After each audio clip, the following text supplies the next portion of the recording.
Well, it's amazing, Roger. So in April 2022, you wrote to the Zelenskys urging them to accept peace. That was at a time when the Ukrainian government was actually negotiating with Russia and Turkey, and we now know they were so close to a peace deal. But unfortunately, that same month, Zelensky took the advice of another famous British national. That's Boris Johnson, who went over and told him to keep fighting and we're not going to make a deal with Putin. And if only he had listened to you, the world would have been a much different place and hundreds of thousands of people would still be alive. It's funny you should say that. I don't know if you watched Piers Morgan, and he had two raging IDF zealots, and then he had you, and who was the fourth Gideon person? Levy.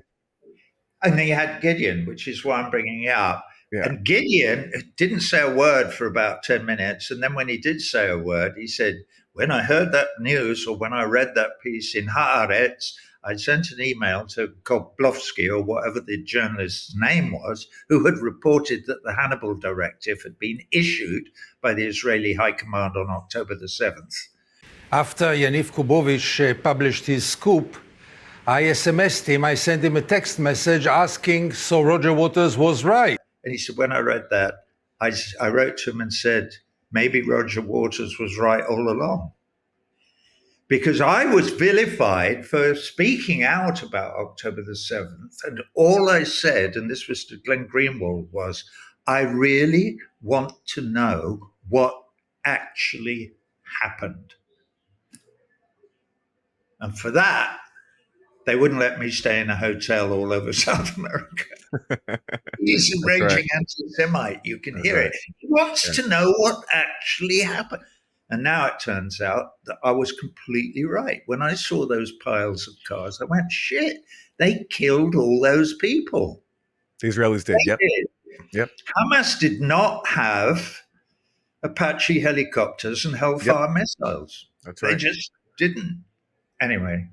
And Gideon Levy, who's a very courageous person, Israeli journalist, he wrote an article basically criticizing you, Roger, an open letter to you, because you raised questions that turned out to be 100% correct.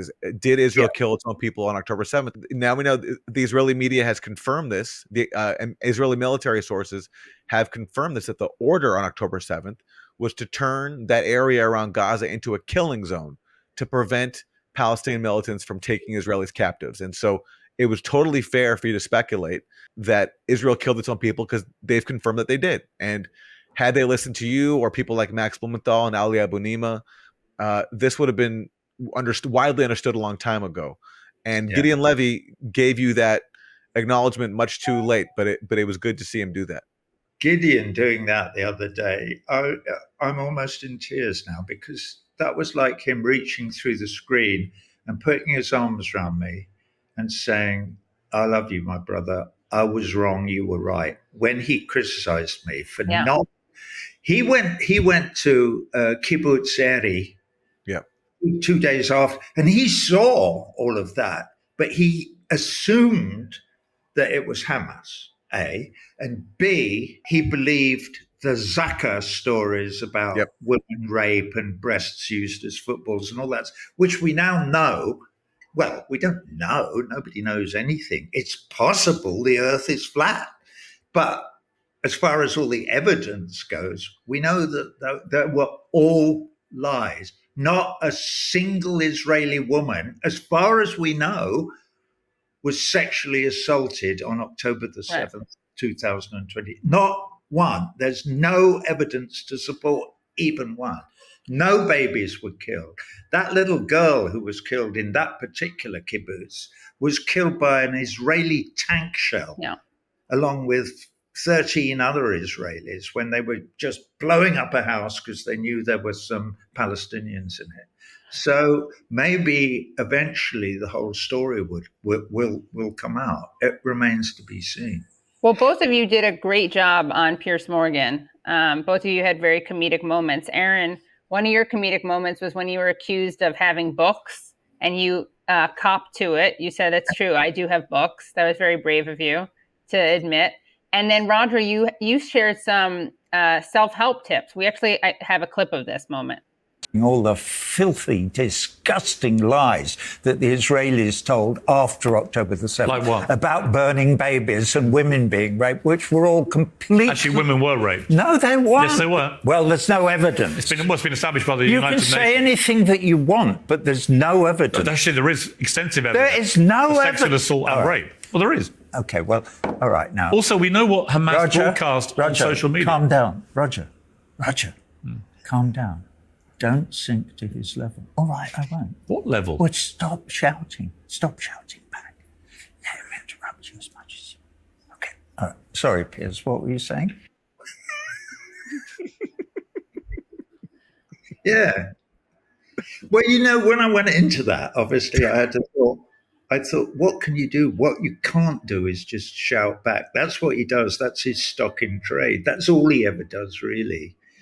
That's his clickbait, is that shouting. So you're going to have to use humor or theater in order to get past that, because it's just a blockade. You can't have a conversation when somebody's just saying, you're wrong. You know, women were raped. No, they weren't. Yes, they weren't. No, they weren't. No, that goes nowhere, does it? Nowhere. Anyway. But I like the way you tried to calm yourself down. Thank you very much. But it is incredible that people on this issue just repeat again and again claims that have been debunked. And it speaks to how irresponsible the media is in ever correcting its mistakes. Yeah, but it's not, is it? It's not amazing that they do. Right. They've been doing it since Joseph Goebbels and Hermann Goering suggested it in the late 1930s. The bigger the lie you tell, the better it is. You just have to keep repeating it. And the fact that it's a lie, the fact that they were saying, you know, that Jewish people were bad and that they had to be eradicated. And they just kept saying it louder and louder and louder and doing it and doing it and doing it and whatever. So this is not a new technique, but it's a technique that the powers that be use to this day. And unfortunately, it's not just restricted to the Nazi government of Israel. It's all over the Nazi government of the United States of America and the Nazi government of the UK as well. They tell us, Keir Starmer will be telling exactly the same lie all the time as that lie. And there's the lie that Aaron and you and I are anti-Semitic. No, we're not. But they'll go on telling the lie because they don't want to have the conversation. And the only way that, like Piers Morgan, the only way he can not have the conversation, and that all my theatrics in that interview are just me trying to have a conversation while he's just trying to shout the lie. And he'd never heard of Zaka. I thought that was amazing. Never heard of it. Didn't know what I was talking about. And Zaka, again, for people, that's a Israeli organization that put out all these debunked claims about October 7th and are basically hoaxers. But yeah, they're taken seriously in Western media, even though they've been caught lying multiple times.